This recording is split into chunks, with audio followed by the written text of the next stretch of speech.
The sun beat down with relentless hostility, bleaching the endless expanse of sand and rock into a blinding monotony. It was not merely a landscape, it was a profound psychological test. For 40 years, Moses had known this wilderness intimately, tending sheep and seeking the solitude that offered a brief reprieve from the world. But this current reality was starkly different. Now he was not merely passing through. He was the solitary guardian and guide for hundreds of thousands of lives, navigating this crucible of dust and despair. The air was thick not only with heat, but with the low, constant hum of collective dissatisfaction, a sound more draining than any physical exertion, chipping away at the foundation of his resolve. This external drought was a cruel mirror to an internal one. Moses stood atop a low ridge, his gaze sweeping over the vast encampment below. Tents stretched like pale scars across the harsh terrain, a constant reminder of his overwhelming obligation. He felt the weight of every dry throat, every hungry stomach, every skeptical stare focused upon him. He was the intermediary, the fragile, solitary bridge between a mighty, invisible God and a vast, very visible, and relentlessly demanding multitude.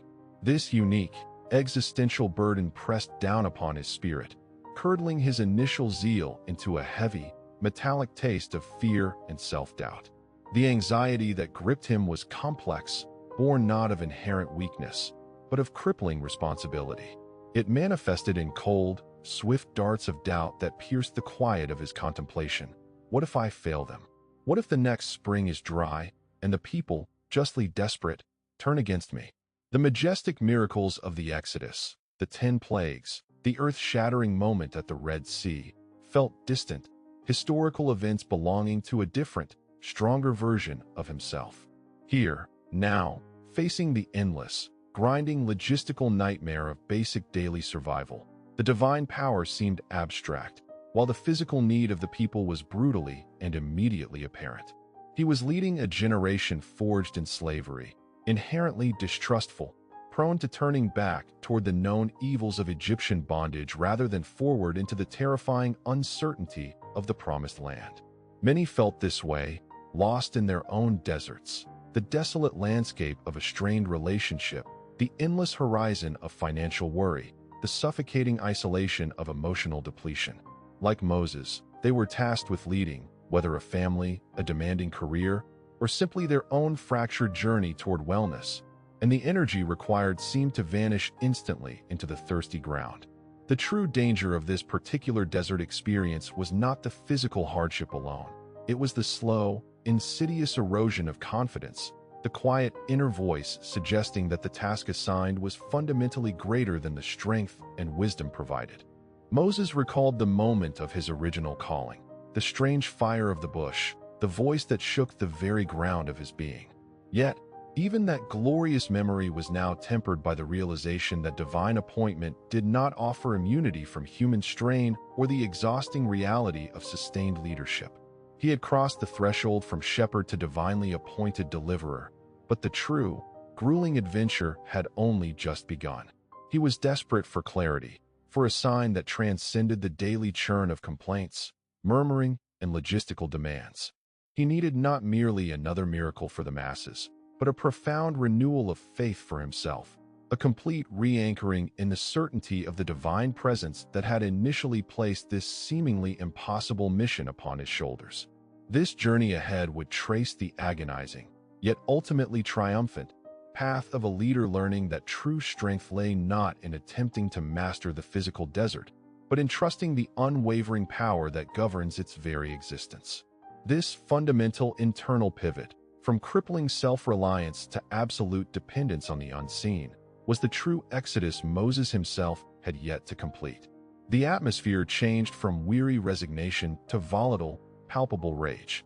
When the multitude discovered the latest water source was tainted, a saline, undrinkable pool that mocked their thirst, the simmering discontent finally boiled over.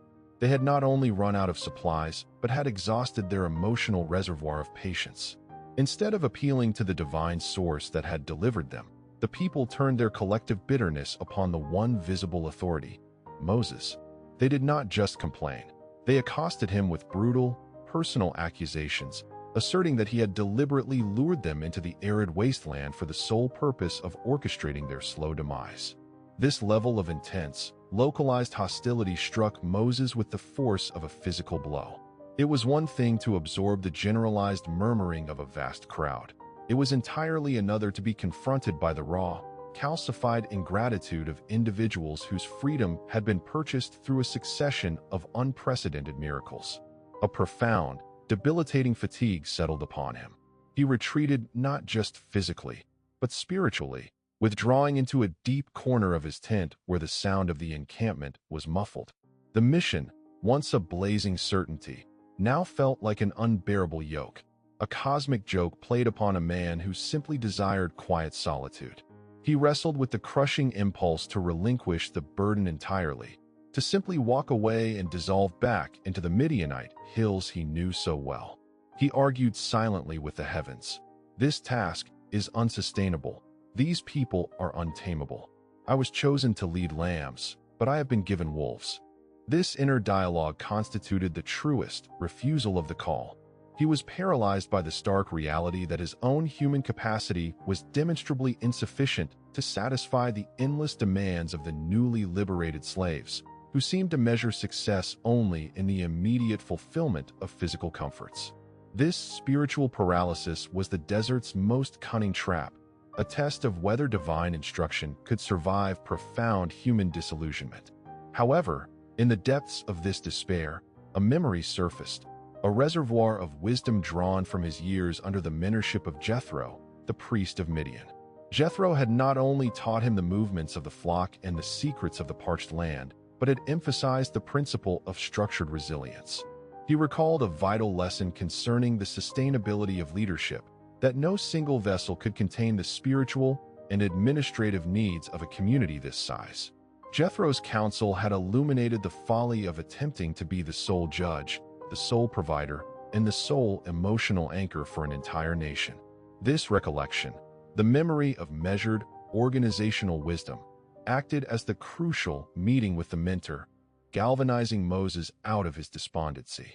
He recognized that his current crisis was exacerbated by trying to carry the weight of accountability and the implementation of every detail.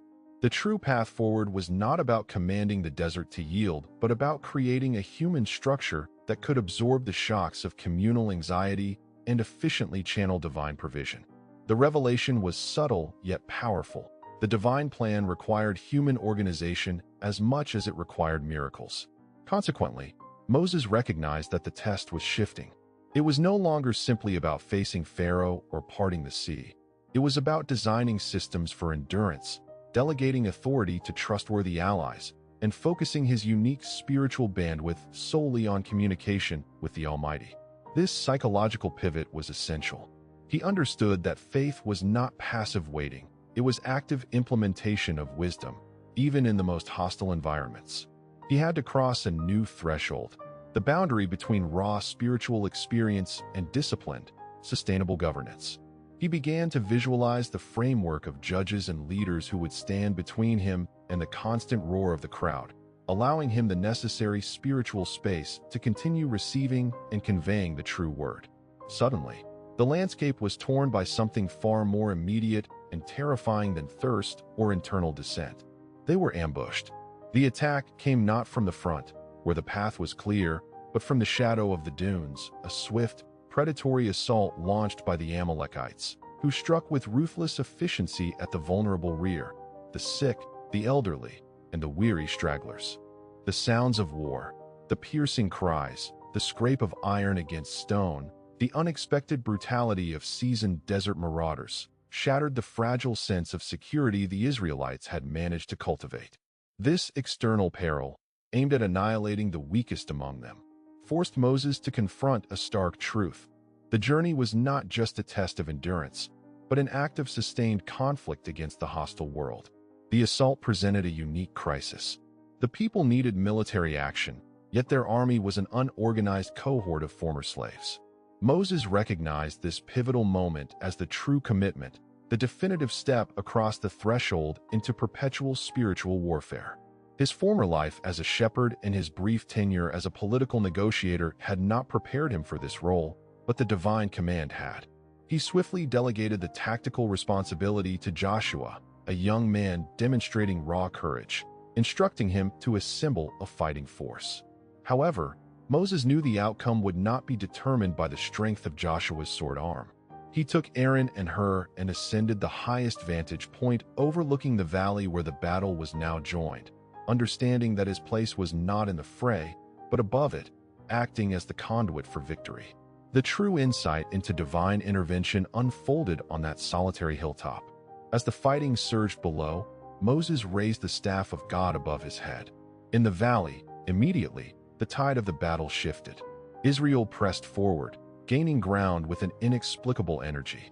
Conversely, the instant Moses' arms, heavy with the strain of intercession, began to drop even slightly, a corresponding shift occurred below. The Amalekites rallied, pushing the Israelites back with renewed ferocity. This was a naked, incontrovertible demonstration of the spiritual reality governing their material existence. The victory was not a function of morale or training. It was directly proportional to the constant, visible alignment of their leader with the source of their power. The sheer weight of this responsibility, the physical agony of holding a nation's fate in his perpetually strained hands, soon became unbearable. Moses was a man, not a monolith. Recognizing his physical limits, Aaron and Hur positioned themselves on either side, supporting his arms, ensuring the staff remained aloft and steady until the sun finally set. This partnership was a revelation in itself, illustrating the necessity of communal support for singular, divine calling. The decisive victory that day was etched not into the annals of military strategy, but into the understanding of sustained faith and the shared burden of intercession. The people learned, through blood and dust, that they were utterly dependent on the continuous manifestation of God's protective grace, channeled through the focused dedication of their leader. For those currently engaged in their own prolonged battles, whether against corrosive habits or systemic injustice, this event underscores a timeless principle. When external hostility threatens the very fabric of one's journey, victory hinges less on personal ingenuity and more on maintaining that elevated position of intentional spiritual connection. This moment solidified Moses' commitment. He understood now that leading this nation meant standing as a human lightning rod, constantly exposed to the forces of the divine and the forces of opposition. He had fully crossed the threshold, dedicating his entire being not just to guiding the people, but to fighting for them, one exhausting moment of unwavering faith at a time. The desert was no longer just a route. It was an active battlefield, and their only secure anchor was the continuous presence that spoke through the lifted staff. Following the intense drama of external conflict, where the threat was identifiable by flashing steel and war cries, the most challenging test presented itself in the insidious form of monotony and sustained expectation. The Almighty began delivering their sustenance not through sudden, spectacular intervention designed to shock them into belief, but through a systematic, daily rain of provision, manna. This celestial bread introduced a novel form of spiritual discipline, the regulation of desire and the management of profound, inherited anxiety. The instructions concerning this ethereal food were exquisitely precise, designed to surgically excise the root of the Israelites' fear of scarcity. Gather only a single measure for the day, no more. This routine, while seemingly mundane, was the daily crucible for testing absolute, moment-to-moment reliance. It was a direct confrontation with the deeply ingrained scarcity mindset forged during centuries of bondage, where survival depended on secretive grabbing and desperate accumulation. The people were forced to choose between the known security of physical possession and the terrifying, abstract certainty of divine promise. Inevitably, many succumbed to their inherited fears. Their faith stretched only as far as the visible horizon, whispering that the bounty of today offered no guarantee for the darkness of tomorrow. Certain individuals, driven by the profound internal terror that the supply would suddenly cease, disregarded the clear command. They compulsively gathered excess, intending to secure tomorrow's meal against the possibility of divine forgetfulness or delay. Yet, this stored bounty became an immediate, noxious judgment. By the next morning, the hidden portions were crawling with vermin, foul and putrid, a tangible manifestation of their festering distrust. Their hoarding efforts not only failed to secure the future, but actively poisoned their present, demonstrating the sheer toxicity of anxiety-driven accumulation. This pervasive fear, the internal enemy, was as real and destructive as any external army. Conversely, the mandated preparation for the Sabbath provision introduced an equally significant positive test of compliance. On the sixth day, they were required to collect double the usual quantity, a calculated act of confidence that the seventh day would see no fresh descent of the nourishing flakes. This requirement was not about physical labor. It was a spiritual commitment to prioritizing sacred rest, demanding that the Israelites consciously choose structured tranquility over necessary, incessant toil. They had to trust that the excess gathered on Friday would sustain them without spoilage through Saturday, a miracle of preservation that contrasted sharply with the consequences of unauthorized storage. The wilderness thus became a classroom teaching the deep theology of restraint and the rhythm of divine care. Moses, observing these repeated failures and successes, understood that his people were not merely hungry for food, but desperate for an emotional and spiritual framework that transcended survival instincts. The test revealed that the greatest enemies often reside internally, manifest as the avarice and paralyzing doubt whispering that God's covenantal commitment is arbitrary and temporary. He realized his leadership role now extended far beyond intercession and military defense. It encompassed the painstaking, daily task of teaching them the choreography of a faithful life, piece by simple piece. Now, consider how this mirrors your own struggles. When you grasp desperately at securing more than you need for the present moment, whether through overwork, financial micromanagement, or demanding excessive reassurances, driven solely by fear of a hypothetical future, you introduce toxicity into what should be a blessing. The manna provision taught the Israelites, and now us, that the true journey is defined by the discipline of letting go, of recognizing that sufficient provision for today is the highest evidence of enduring faithfulness. These repeated, minute tests of obedience, the mundane logistics of daily living, were designed to build spiritual muscle memory, transforming a panicked multitude into a community capable of living by the profound rhythm of daily, measured trust. They were learning that the wilderness was not just starving their bodies. It was actively retraining their souls, preparing them for the monumental revelation that awaited them on the mountain peak. The air thinned and cooled dramatically as Moses ascended the craggy, imposing slopes of Mount Sinai. The journey upwards was a physical manifestation of his spiritual isolation. The distance separating him from the murmuring camp below represented the chasm between human failing and divine perfection. He was venturing into the inmost cave, the place of ultimate confrontation, where the casual, miraculous interaction he had previously known would be replaced by the direct, terrifying presence of the eternal. The base of the mountain pulsed with an unnatural, electric energy, a perimeter guarded by fire, thick smoke, and the sound of a continuous, deafening trumpet blast. The sight alone was enough to instill existential dread, confirming the absolute sanctity and inherent danger of proximity to the holy. For 40 days and 40 nights, Moses remained within the cloud, separated from basic human needs, sustained only by the purpose of the moment. This ordeal was his central crisis, a sustained purification necessary for receiving the ultimate law. He was not merely fetching tablets. He was integrating the very essence of divine governance into his being, enduring a transformation under the pressure of unmediated glory. Within that sublime, terrifying solitude, the purpose of the entire desert trek crystallized. The rules delivered, the 10 Commandments and the detailed social and religious laws, were not arbitrary burdens. They were the scaffolding of a holy society, designed to dismantle the psychology of slavery and instill the dignity of covenanted relationship. Moses recognized that the chaos below stemmed from a lack of internal structure.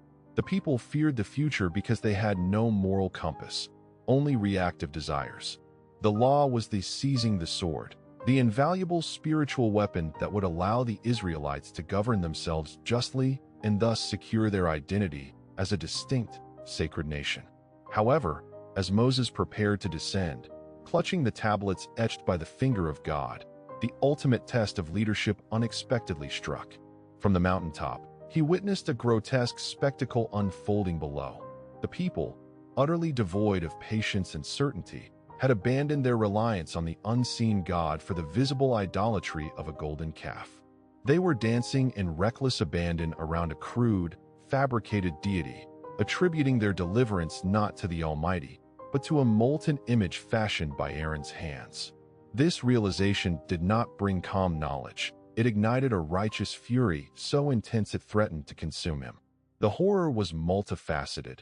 It was a betrayal of the recent covenant, a profound failure of nerve, and a deliberate regression into the paganism of Egypt.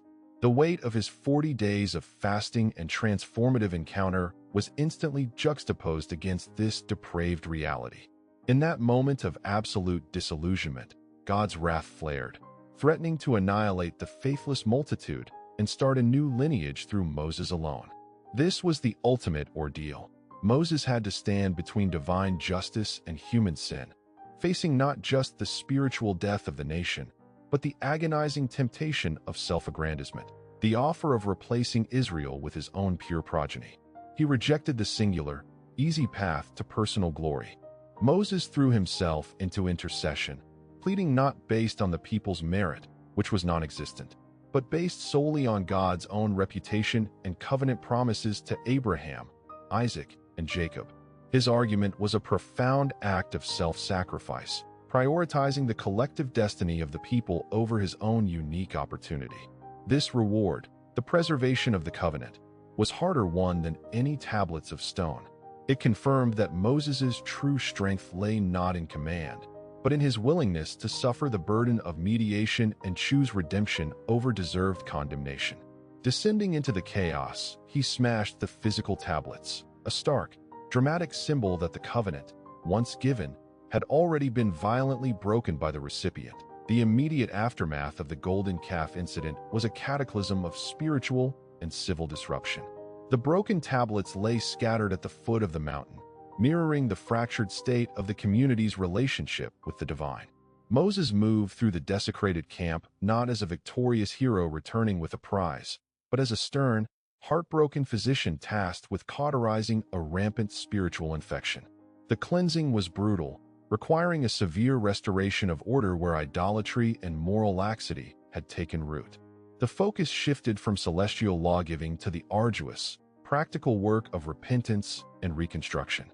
Moses' true transformation was evident in his renewed commitment to stewardship despite profound exhaustion. He did not succumb to cynicism.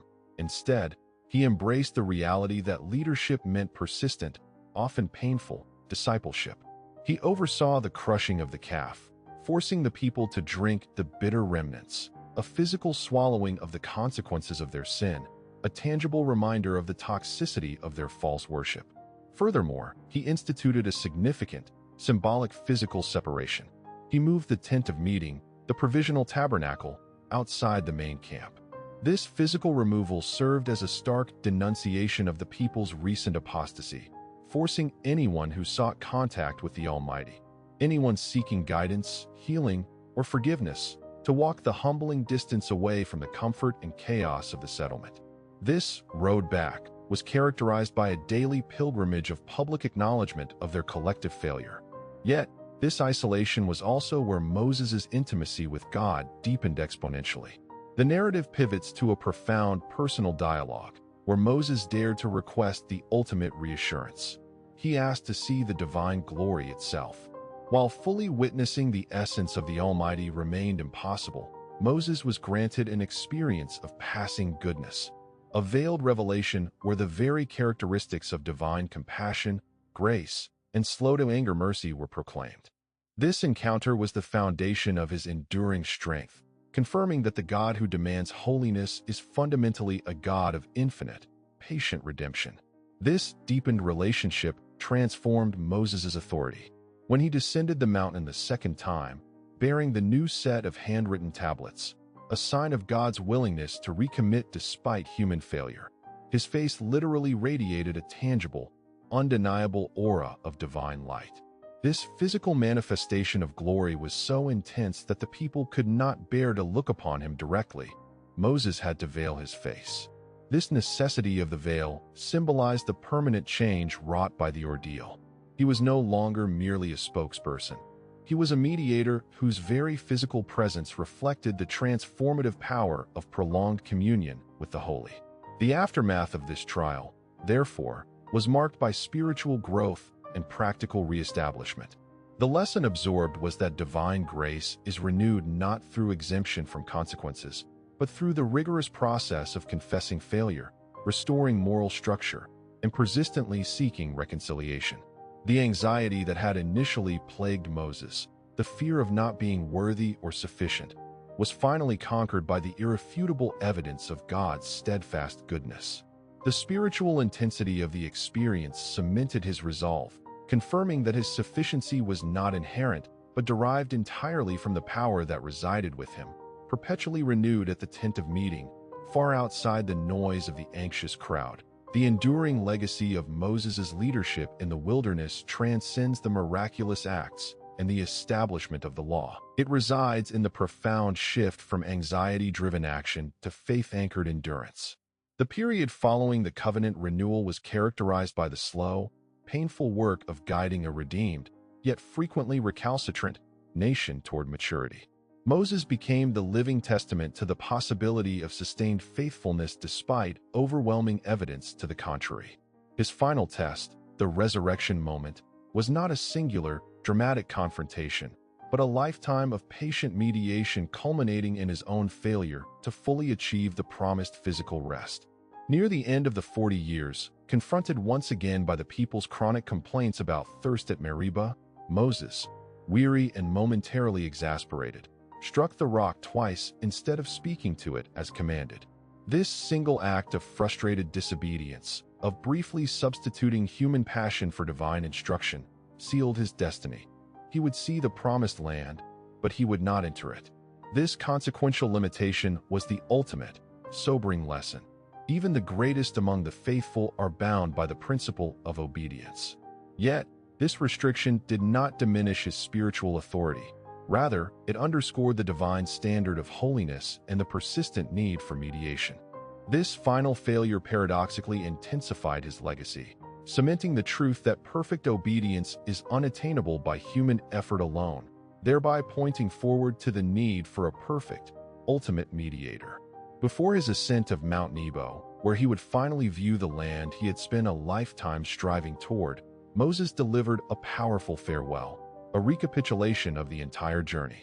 This profound series of speeches, known as Deuteronomy, was the return with the elixir. The wisdom he imparted was not merely a recitation of laws. It was a deeply personal, prophetic summation of the themes of love, loyalty, and vigilance against the forgetfulness of prosperity. His greatest gift to the generations was the insight gained through his struggle. The desert experience was fundamentally a discipline designed to teach them to trust God in abundance just as much as in scarcity. He emphasized that the true meaning of the Exodus was not just physical freedom from Egypt, but emotional and spiritual freedom from the bondage of anxiety.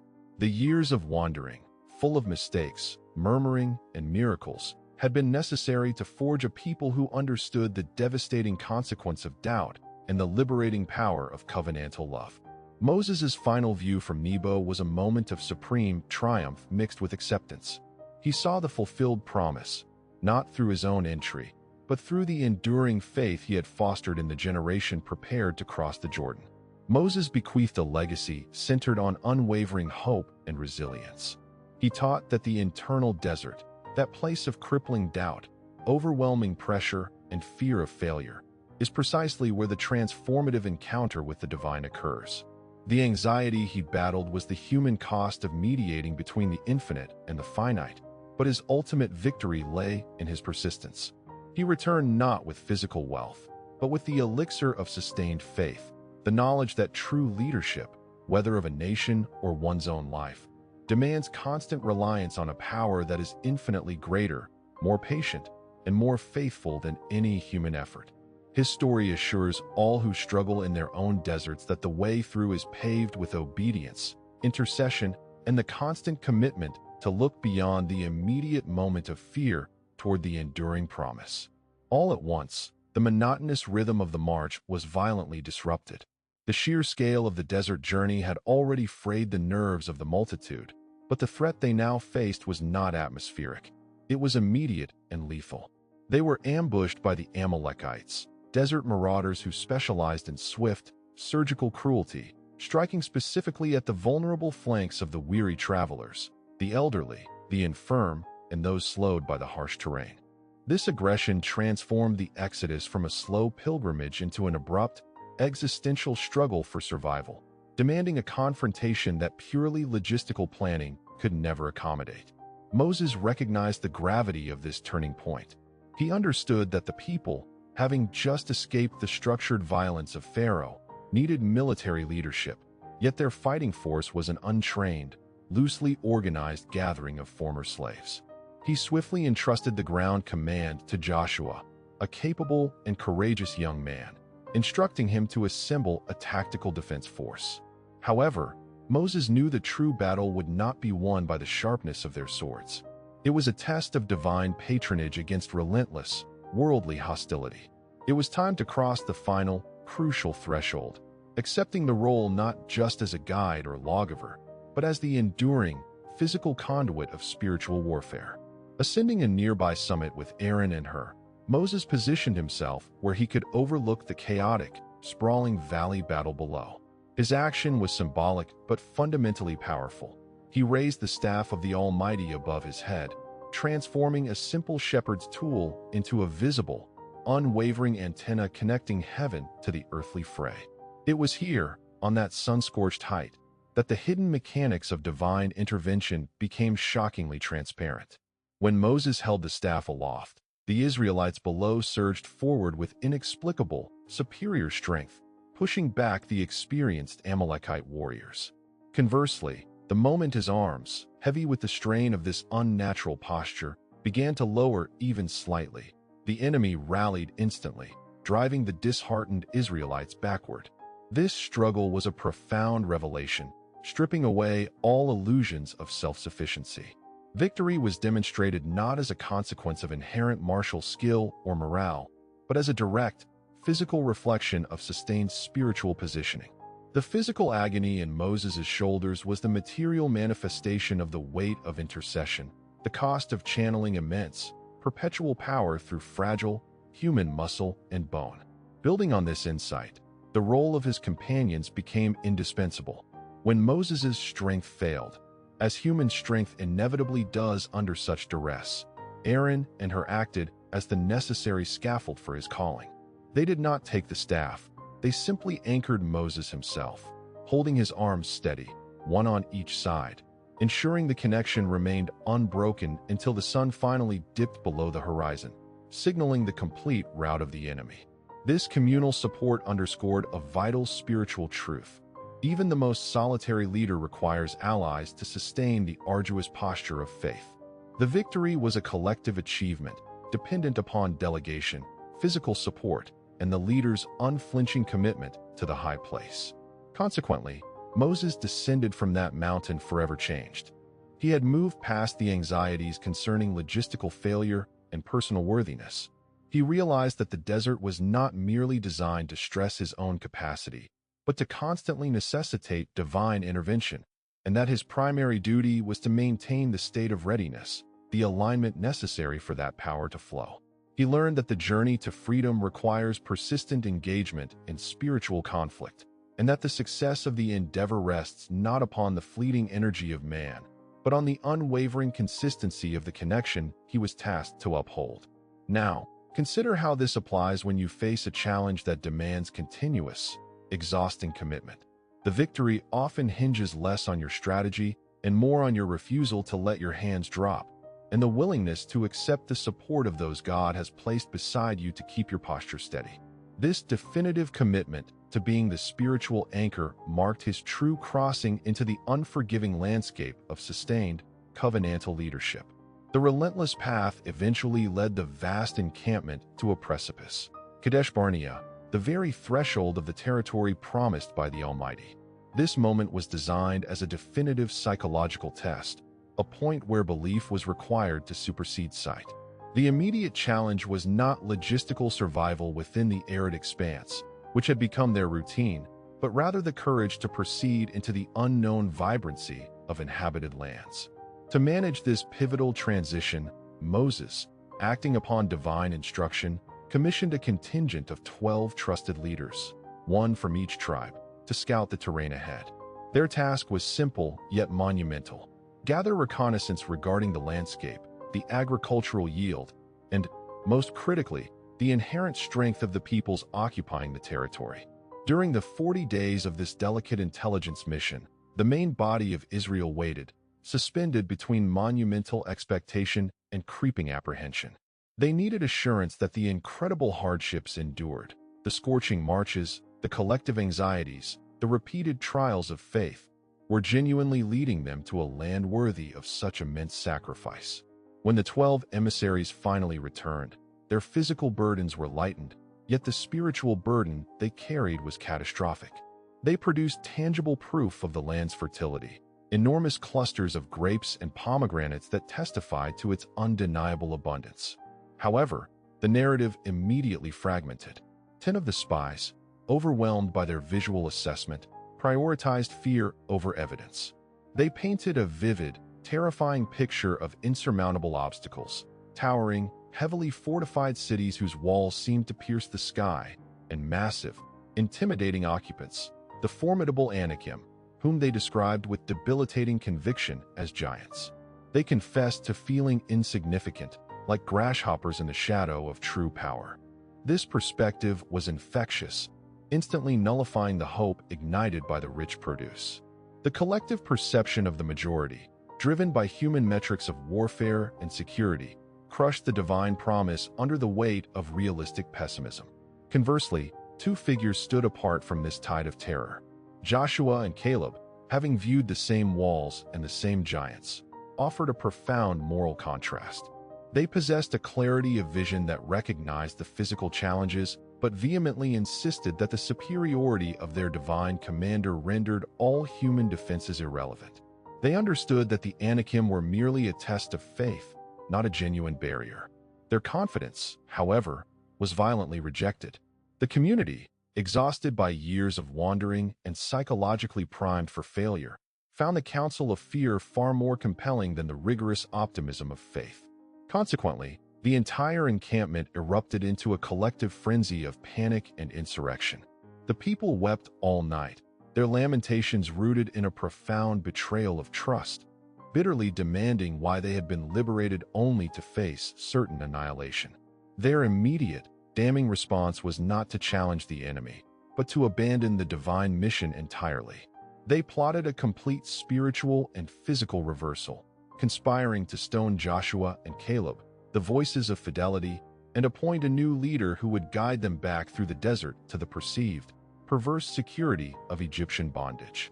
This choice, motivated purely by crippling, unchecked anxiety, represented the ultimate moral failure of that generation. The consequences of this decision were immediate and irreversible. The test had revealed a deep-seated lack of spiritual preparedness, a preference for slavery's known evils over freedom's necessary risks. This collective act of profound rejection sealed their destiny, confirming that the generation liberated from Pharaoh was unfit to possess the promised land. The wilderness, previously a passage, was now transformed into a long, somber sentence. They would be compelled to wander, enduring the consequences of their fear, until every individual who had internalized the spies' faithless report had perished in the harsh landscape. This disciplinary action, which deferred the promise for 40 years, served as a catastrophic, visible lesson.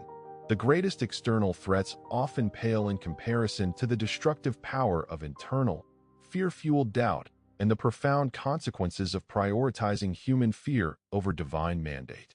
The dust of the plains, once merely an inconvenience, had settled into the very fibers of the collective soul, heavy with the weight of the imposed delay. The vast encampment, now fully aware of the consequences of their collective terror, moved with a subdued, somber distillation of sorrow. They were traversing the same geography, yet the reality was profoundly changed. The journey was no longer a swift path toward destiny, but a penitential loop, a grueling circuit of purification necessary to excise the generational residue of bondage. The urgency that had defined the initial escape had been replaced by a slow, inevitable grind, a testament to the high cost of momentary spiritual inertia. Moses walked among the people, his presence a quiet, inescapable reminder of both the miraculous power they had rejected and the relentless fidelity they had doubted. His own earlier anxieties, those paralyzing stabs of self-doubt concerning his fitness for the task, had transmuted into a tenacious endurance. He no longer questioned the divine mandate itself, having learned through fire and revelation that his sufficiency was drawn entirely from the source of the calling. The true battle, he realized, was not against the physical barrenness of the landscape, but against the fleeting, unreliable nature of human conviction. The desert was merely the forge where that conviction was ultimately tested and found wanting. Reflecting on this protracted journey, the deeper implication of every prior trial converged. The miraculous provisions, the celestial guidance, the foundational laws, all had been deliberate exercises designed not simply to feed or govern the body, but to retrain the mind out of the fear of scarcity. The daily ritual of gathering only what was needed, followed by the compulsory rest, was a sustained effort to dismantle the psychological architecture of dependence on visible, hoarded security. It was a rigorous curriculum teaching that stability originated not from the abundance of what lay in their tents, but from the unwavering certainty of what lay outside them, perpetually renewed by the unseen hand. The true giants they failed to face were the overwhelming spirits of fear and impatience that resided within the gates of their own hearts, amplified by the sight of towering, terrestrial inhabitants. The anxiety of the unknown, unaddressed and unchecked, had proven infinitely more destructive than any physical army they might have encountered. It had been the catalyst for spiritual suicide, prompting a devastating regression that demanded the long, hard journey of renewal. Moses understood that his role in the ensuing decades would be one of patient, repetitive instruction, guiding a lost generation toward their final, necessary transformation. He had to prepare a people capable of entering the promise not just physically, but spiritually ready to sustain the covenant. The landscape, therefore, ceased to be a mere physical obstacle and became a moral tutor, stripping away the superfluous and magnifying the essential. The journey was nearly complete, measured not in the distance covered, but in the years spent mastering the art of waiting, of trusting the promise that remained etched upon the heavens, regardless of the dust beneath their feet. The long shadow of their collective failure now served as the starkest form of instruction, carving lessons of profound fidelity into the succeeding generation. This slow, deliberate process of purification affirmed that the ultimate deliverance was secured through the steady application of disciplined faith, sustained over time, rather than through sudden, spectacular flashes of rescue. It created a deep, irreversible anticipation for the moment when this transformed community would finally inherit the land, carrying not just the visible burden of the ark, but the invisible, refined wisdom of 40 years of tenacious endurance. This prolonged period was the final, agonizing calibration before the vision could finally be realized. The decades that followed the devastating decree at Kadesh Barnea constituted a period of profound spiritual maturation, a slow, inevitable turning of a massive ship guided by the steady hand of an irrevocably committed leader. Moses, whose initial anxiety had been rooted in his human limitation, now operated with an authority derived from a deep, hard-won understanding of divine constancy. The desert, once a source of paralyzing fear and doubt, had become his sacred office, the place where human failure was perpetually met by redemptive grace. The generation that perished in that stark landscape served as a living, continuous testament to the toxic power of unbelief, casting a long shadow that motivated the rising cohort. The focus of Moses's enduring leadership shifted dramatically. It was no longer about immediate miracles or survival logistics, which had become routine, but about forging the character and moral framework of the nation that would finally inherit the promise.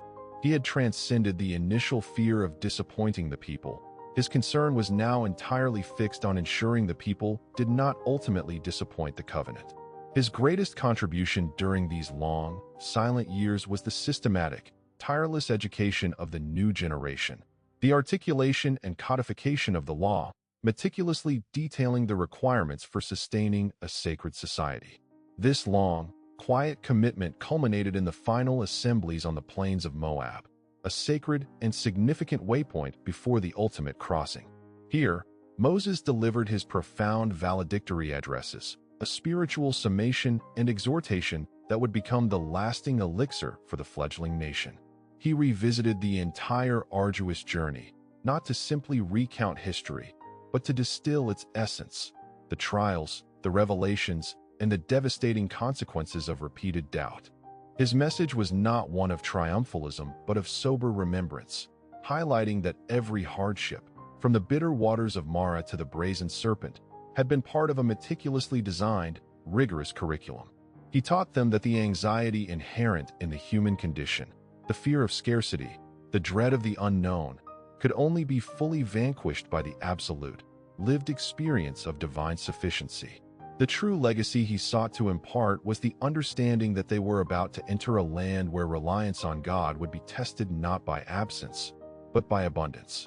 Prosperity, he warned, carried its own unique dangers, the peril of forgetting the source of their strength when the immediate necessity of the desert faded. He emphasized that the heart of faith was not the memory of the Red Sea, but the continuous, intentional practice of choosing obedience and love in the face of daily temptation. The final culmination arrived atop Mount Nebo, a singular, intensely personal act of closure. Moses ascended, alone, to look upon the vista of the promised land that he was forbidden to enter. This final act of obedience, this ultimate surrender of personal reward, solidified his transformation. He had been resurrected, not physically, but through the profound, sustained commitment of 40 years. His life was the final, perfect illustration that the burden of leadership is not measured by the attainment of personal goals, but by the successful delivery and purification of the charge entrusted to him. His vision from that summit was not one of personal regret, but of triumphant fulfillment, seeing the enduring power of the covenant made manifest through a generation finally prepared to receive it. He had returned to the world, not physically, but spiritually, leaving behind the elixir of unwavering faithfulness, the profound certainty that the strength required for any desert, internal or external, is always meticulously provided. The finality that settled over the plains of Moab was not one of loss, but of earned resolution. When Moses ascended Mount Nebo, leaving the murmuring and the monumental burdens behind, he performed the ultimate act of leadership, letting go. From that high vantage point, gazing upon the lush, rolling hills of the promised land that shimmered beyond the Jordan, a view he had sacrificed the right to enter, he finally saw the fruit of his anguish. It was a vision not of geography, but of generational change, a testament to the profound spiritual architecture he had painstakingly erected over 40 years. His life, culminating in this singular, detached view, became the perfect illustration that the ultimate triumph in the desert is realized not through personal gain, but through the flawless delivery of one's sacred charge. The essence of Moses' anxiety, that crushing fear of being insufficient for the task, was perpetually defeated by the steady, unceasing revelation of divine sufficiency. The wilderness was never intended as a casual hiking trail. It was a rigorous, specialized academy designed to dismantle the psychology of dependency and enslavement. Every episode, the daily manna, the unwavering staff, the thunderous law at Sinai, was a lesson tailored to cure a deep-seated spiritual illness, the toxic impulse to regress, to prioritize the immediate, visible certainty of fear over the abstract, glorious certainty of promise. Moses learned that the greatest danger lay not in the lack of water, but in the lack of fidelity. The scarcity was only external, designed to expose the pervasive scarcity within the human heart. His legacy whispers across the desolate expanses to every soul grappling with their own inescapable desert. For those who find themselves leading through a relentless, draining period, be it professional stagnation, emotional depletion, or financial strain, the message is one of profound reassurance. Your inadequacy is precisely the prerequisite for transformation. The pressure you feel is not meant to break you, but to necessitate a fundamental pivot away from self-reliance. You are not tasked with eliminating the desert. You are tasked with mastering the posture of sustained faith within it.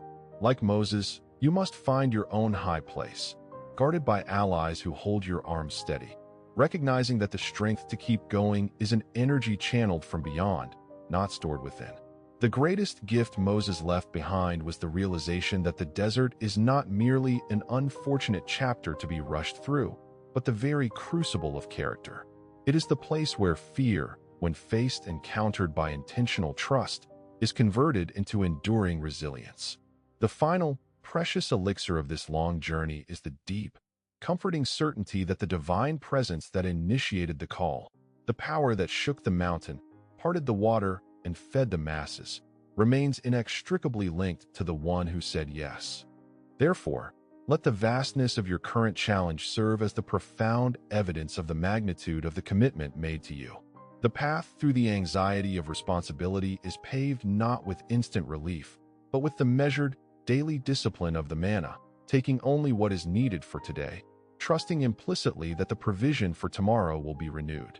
Look past the walls of the giants you perceive, and instead fix your gaze upon the unwavering fidelity of the one who commanded the journey. Your purpose is already secured, anchored in an unwavering promise. Now, all that remains is the faithful endurance to walk through the dust, bearing the light of that certainty until the moment of ultimate delivery.